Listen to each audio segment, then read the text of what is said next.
Eh bien, salut à tous, aujourd'hui on se retrouve sur le cinquième épisode de Green Lantern Saga. Donc on retrouve du coup nos quatre séries. Je vais parler du coup dans l'ordre de Green Lantern. Du coup le numéro 5, on avait laissé Hal et Sinestro enfermés dans des cellules ce Korugar, qu'ils avaient été enfermés par le Yellow Lantern, par les Yellow Lantern. Et Sinestro était parti pour créer des anneaux pour faire une rébellion avec les Korugardiens qui est enfermés avec lui.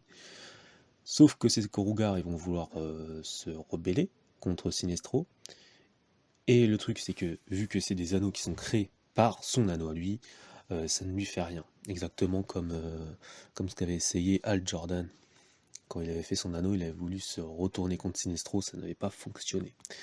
Du coup, on a Sinestro qui va faire en sorte de s'évader de cette cellule pour faire un sorte de gros, pas un attentat, mais il va faire en sorte de sortir de cette cellule. Comment? Vous allez me dire comment? Pourquoi il n'y a pas pensé? Mais il y a pensé grâce à sa lanterne, tout simplement, qui a été gardée par son geôlier.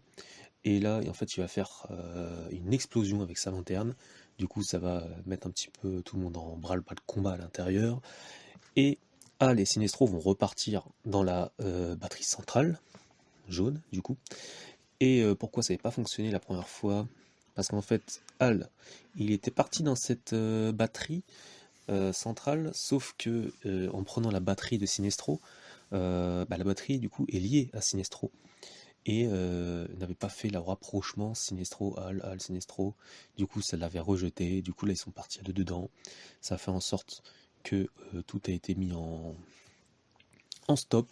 Ils ont réussi à calmer cette batterie. Du coup, la mission est accomplie tout simplement. La batterie centrale est sous contrôle.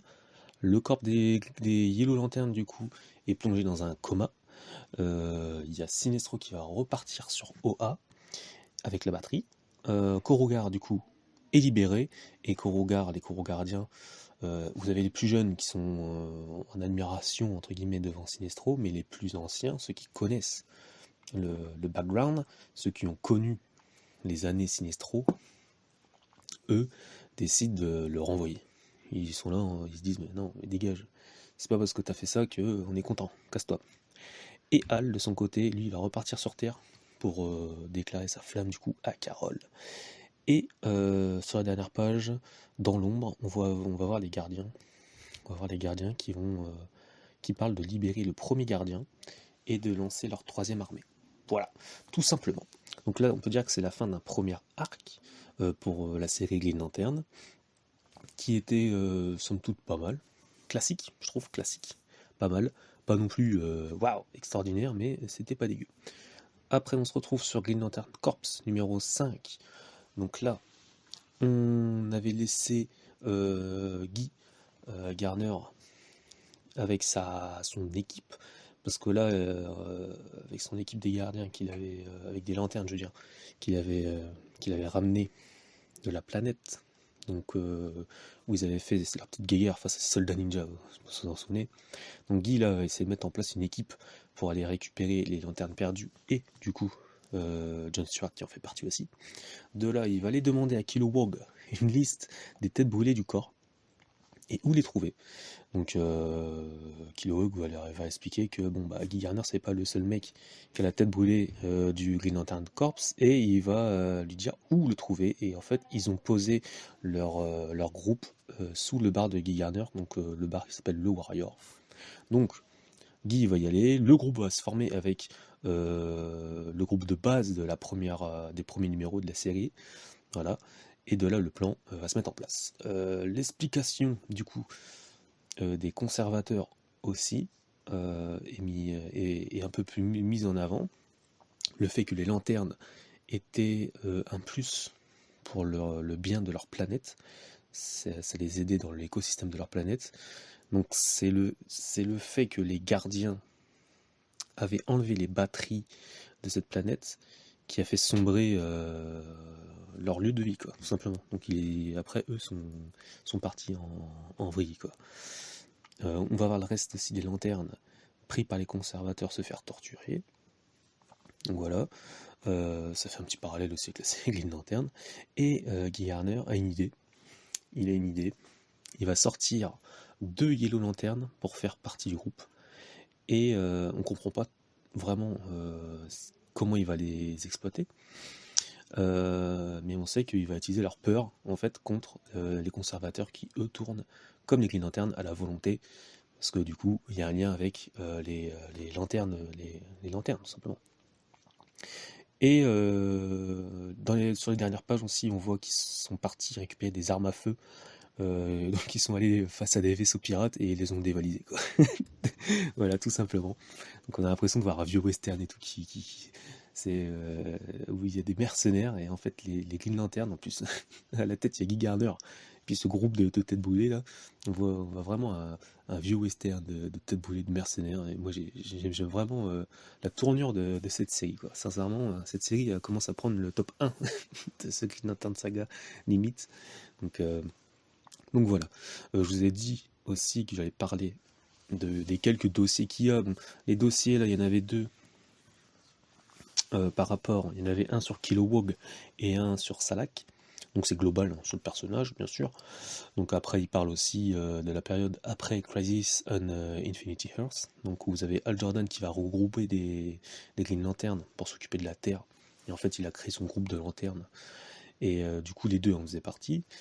Il faisait aussi partie, les deux faisaient partie aussi des lanternes qui avaient stoppé Hal Jordan quand il était parallaxe. Ça, j'en ai parlé quand j'ai parlé de Emerald Twilight. On apprend aussi que pendant sa période sur Terre, Kilowog était assez proche de la vision à l'époque de l'URSS, parce qu'elle ressemblait un petit peu à ce qu'il avait vécu sur sa planète natale, tout simplement. Et je crois que c'est dans cet épisode, où il y a le Martian Manhunter qui lâche une petite phrase.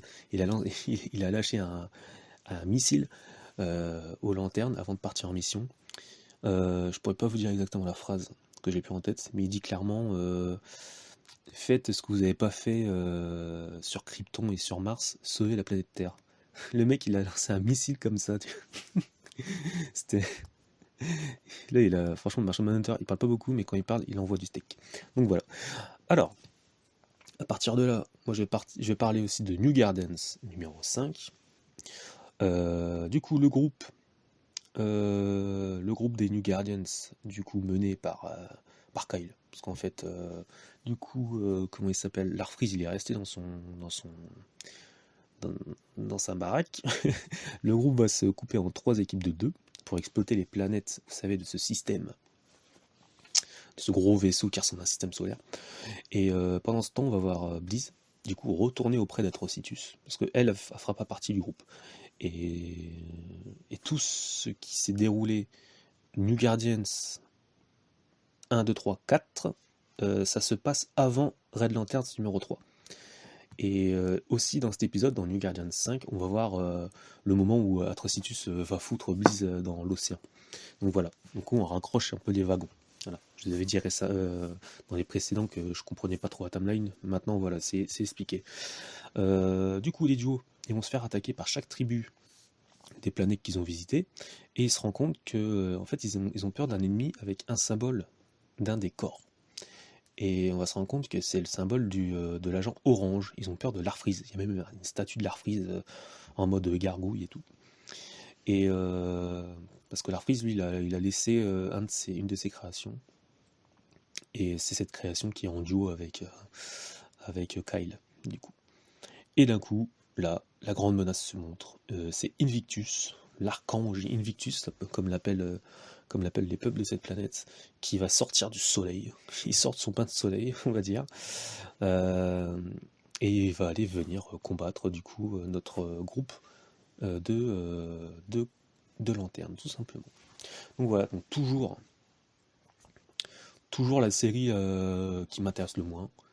Je dis pas qu'elle est nulle, c'est juste qu'elle m'intéresse le moins. Et je trouve que le dessin est assez pas générique, ça serait méchant de dire ça. Un petit peu plat peut-être.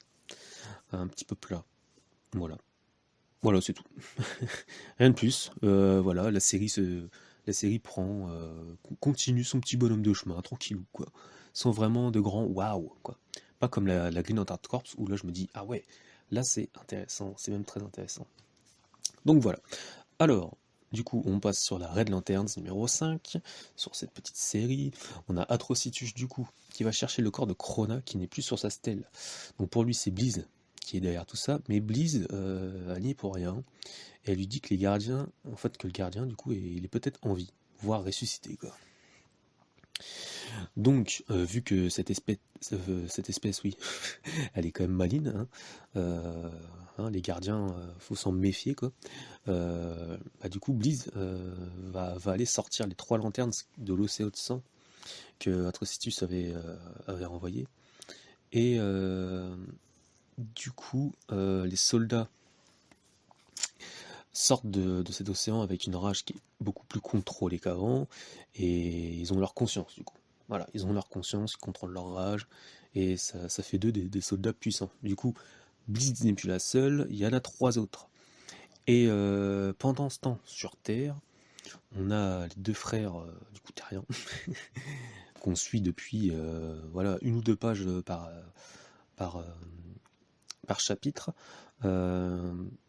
On va voir un des frères qui va se faire arrêter par les flics, il va se faire taper dessus, et il va se faire lyncher. En fait, il va se faire tuer par les policiers sous les yeux du second frère. Et comme je vous avais dit dans l'épisode précédent, comme de par hasard, c'est pas le frère le plus ronchon, le plus vénère, c'est le frère le plus calme, qui en fait pète de rage. Il pète de rage. Donc il s'appelle John Moore, donc le frère le plus calme qui va exploser de rage, et il y a un anneau qui va arriver sur Terre. On le voit comme une météorite, l'anneau descend et tout, et il va être désigné membre du corps des Red Lanterns, tout simplement. Et on voit son chara-design à la fin de l'épisode. Son chara-design, avec les cheveux en flammes et tout comme ça, il me fait penser un petit peu à Endeavor. Donc si vous lisez un petit peu My Hero Academia, ou si vous voyez un petit peu le personnage de Endeavor, le coup des cheveux en flammes et tout, il y a des moments où je me dis, on dirait une petite silhouette à la Endeavor, quoi. Bon, peut-être pas aussi baraqué, mais voilà, quoi. Ça fait un petit peu un petit truc, quoi. Donc voilà, donc c'était le 5e épisode des Green Lantern Saga. Alors si je me souviens bien, je l'ai pas noté, mais je crois qu'il y avait un dossier sur Krona. Il y avait un dossier sur Krona, mais je vous ai pas fait de mention parce que j'ai pas spécialement appris grand chose. Le seul truc qu'ils disent, c'est qu'il avait un lien pour la crise, du coup, The Crisis of Infinity Earth, et puis voilà, quoi, que c'est l'un des gardiens les plus méchants des autres gardiens, comparé aux autres gardiens, quoi, tout simplement. Donc si vous avez des questions, mettez-moi ça en commentaire. Si j'ai dit des conneries, dites-le moi aussi en commentaire. Lâchez votre like, et moi je vous dis à la prochaine pour un prochain épisode de Green Lantern Saga. Allez, salut.